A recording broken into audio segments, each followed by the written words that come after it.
Just when I thought I was out, they pulled me back in. He's laughing his sick fucking ass off. He's a tight ass. He's a sadist. Okay, when I introduce you, I'm gonna say, this is a friend of mine. That means you're a connected guy. Now, if I said instead, this is a friend of ours, that would mean you were a made guy. I capiche? Boys, we're back in business. Our true enemy has not yet shown his face. Brother, you are going down.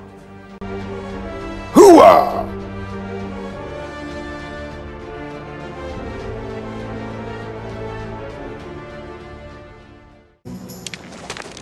Are you blind? Are you blind? Of course not. Then why do you keep grabbing my goddamn arm? I take your arm. I'm sorry. Don't be sorry. How would you know? Watching MTV all your life. You broke my streak. Finally, Al Pacino won his fucking Oscar. Hoo-ha! It's about damn time. Oh, excuse me. Where are my manners? Welcome back to my Al Pacino retrospective review series. The only review series in which every single one of Al Pacino's movies are covered and reviewed on the 101 Bronson channel. Today's episode is Season 2, Episode 7. And on today's episode, we're finally covering the film that, after all the snubs and all the losses, I guess, finally we have the film that won Al Pacino his goddamn Oscar. Finally, Scent of Woman, 1992, directed by Martin Brest, starring Al Pacino, Chris O'Donnell, Gabrielle Anwar, James Rebhorn, Raphorn, Philip Seymour Hoffman, and yeah, it's a great, fantastic film. I should add, this is a remake of an Italian film. I think it was from the early 70s, if I'm not mistaken. I've never seen that film, to be honest, so I can't comment on it, but I thought I should point it out that this film is, in sorts, a remake of another film. But this one, Scent of Woman 1992, it's a fantastic one. I would say without any further ado, let's just jump into the review for this one. This review might contain spoilers because this film it's a drama, it deals with some heavy stuff. I'm going to cover a bit of that, but there will be spoiler warnings when that moment is going to happen.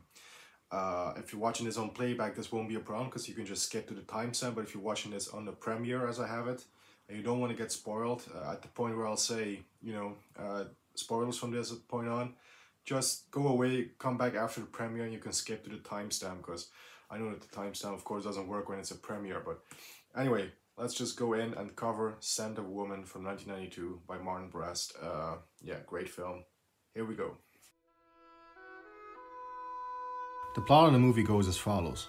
Charlie Sims, played by Chris O'Donnell, is a boy from Oregon who attends Baird, a boys' boarding school. Unlike most of the other boys who come from affluent backgrounds, Sims comes from the working class and is there on a scholarship.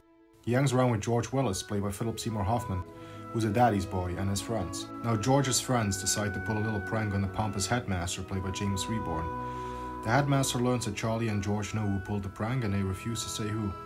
He gives them the Thanksgiving holiday to think about it. He also tells Charlie that he's recommending him to an Ivy League college. Charlie then goes off to a Thanksgiving job, taking care of retired Lieutenant Colonel Frank Slade, played by Al Pacino, who's blind and impossible to get along with. Charlie is given a job by Frank's niece as she and her husband and children go to visit some other relatives for Thanksgiving. After they leave, Slade tells Charlie that he's taking him to New York for his own special Thanksgiving celebration.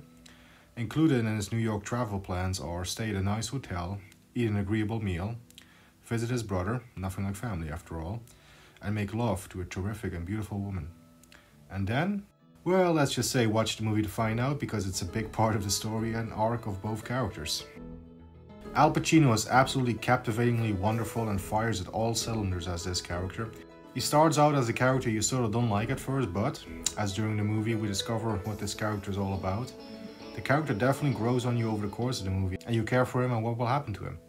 Chris O'Donnell is wonderful as young Charlie Sims as well, bringing a very endearing performance to this naive, boyish character who's come to the crossroads, as Pacino's character says at one point in his life, in where he is in a position on where he has to make a very important choice. The rest of the supporting cast are excellent as well. Philip Seymour Hoffman is great as slimy daddy's boy George Willis Jr.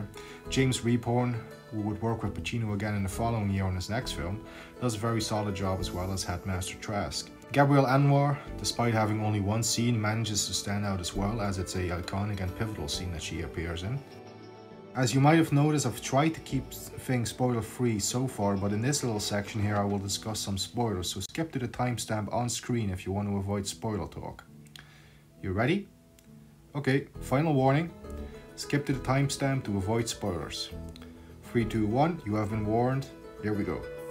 Pacino's Frank Slade is a deeply troubled man who is embittered and suicidal due to the silly accident in which he lost his eyesight. And the final part of his plans in New York involve ending his own life. This leads to some heavy dramatic moments in the film which get me every time and are some of the best acted moments in the movie by both Pacino and O'Donnell. The scene where Charlie stops Frank from blowing his own brains out is very powerful and gripping. As a result of their time in New York and the aforementioned plot point, both characters grow a deep bond and friendship with each other, and after they return home, it is Frank who comes to Charlie's aid, as the headmaster has called a quasi courtroom session at the school, and he delivers a speech that is one of the greatest in cinema history for me. Pacino and speeches just work. It's always great when he does one of these great monologue speeches. It's amazing. Once again, Pacino just absolutely fires at all cylinders. I had to put these great scenes and moments under a spoiler section, as you can imagine, as they're pivotal to the film, and I just had to bring them up. Oh, and the scene where Pacino dances tango and drives the Ferrari, mind you, he's blind, are absolute highlights as well. Man, oh man, do I love those scenes. Okay, spoiler talk over, let's wrap up. A film that was hailed by both audiences and critics alike, Scent of Woman was nominated for 4 Academy Awards: Best Picture, Best Director, Best Writing, and Best Actor for Al Pacino, which he finally won. Finally, Al Pacino won the fabled Oscar statue, with some stiff competition too, I might add. Nominated in the same category that year were Clint Eastwood for Unforgiven, Denzel Washington for Malcolm X, Robert Downey Jr. for Chaplin, and Stephen Ray for The Crying Game. Congratulations, Al, you absolutely deserved it for this one. Even when you should have won it at least 5 times already by now. Anyway, the movie made on an estimated budget of $31 million, made about $134 million worldwide. A big success, and rightfully so. Yet another recommended Pacino classic. 9 stars out of 10 for Scent of Woman. Absolute must watch. Check it out if you haven't done so already.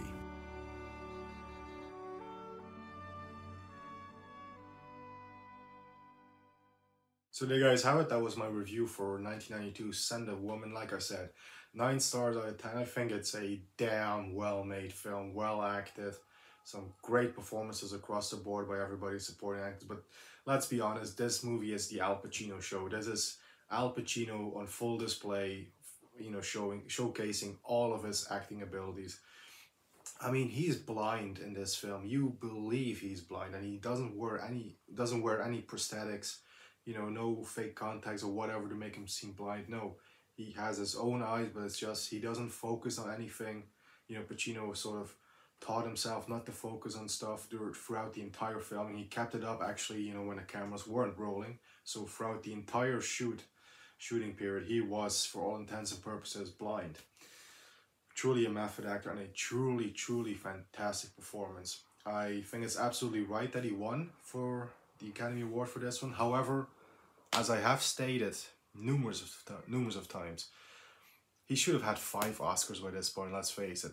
Godfather 1 and 2, Dog Day Afternoon, Serpico, Scarface. Come on. He should have won them all. He wasn't even nominated for Scarface again. Let's not go back into that little discussion. But yeah, finally won the Academy Award for Best Actor for Scent of a Woman. How does one follow up a amazing performance and amazing movie like this? You go back to something that your audience loves seeing you in, of course.